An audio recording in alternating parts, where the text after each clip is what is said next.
The state of the union is not good. Our trade deficit is too large. We must not go back to unwise spending.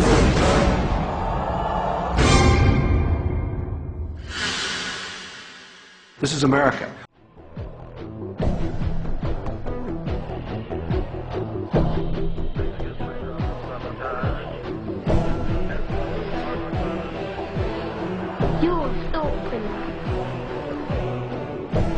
George Orwell once wrote that the great enemy of clear language is insincerity.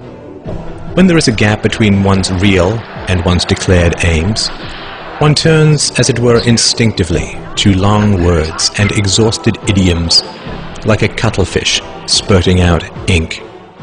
You've probably heard confusing phrases like the trade deficit, the falling dollar, the national debt, unfunded liabilities, and so on, which all sound vague and actuarial and vaguely, well, not me.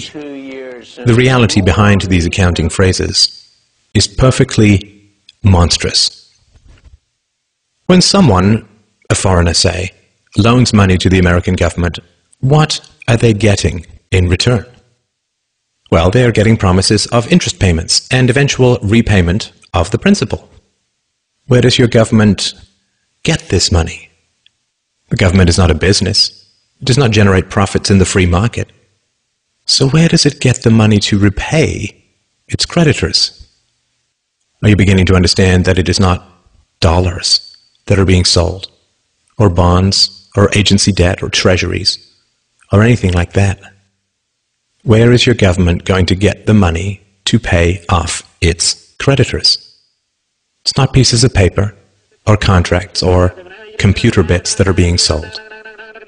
There is only one thing that the government has to sell.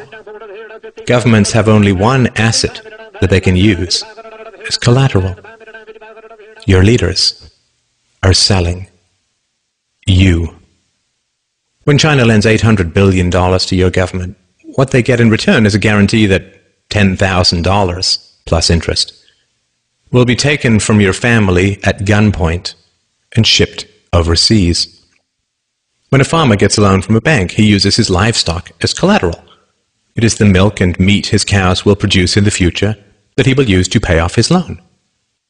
The bank is buying a share in his cows. You are the livestock that your leaders use as collateral. The leaders that you cheer for and throw parades for and drop balloons behind and donate money to are selling you to Chinese rulers, to the Japanese, to the Nigerians, to South American drug lords with accounts in the Caribbean banking centers, to Russia, to Korea, to Egypt, to Colombia, to Chile, to the Philippines, to Malaysia, and anyone else who is willing to give them a few dollars in return for the blood, sweat, and toil of your future. The flag that you praise and the anthems that you sing and the rulers that you weep and kneel before have as much loyalty to you as a plantation owner had to his slaves. And sadly, plantation slaves had more pride than we do.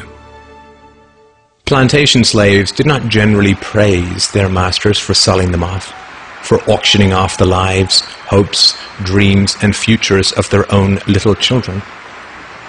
We can understand that cattle may lick the hand of the farmer who lowers an axe to its neck, because cattle are dumb beasts that cannot comprehend their real relationship with the farmer and his imminent plans for them. What is our excuse?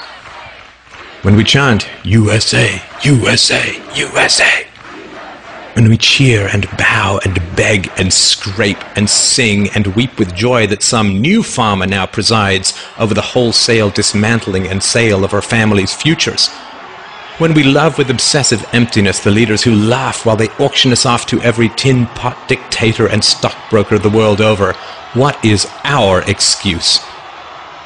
Has our pride been so broken that we lunge with pathetic joy at every new silver-tongued demagogue who pretends to care for us even a tiny little bit? In the future, our children will demand to know why we knelt and cheered as they were sold off on the auctioneer's block. This video, and my life's work, is my answer to my child. What's yours?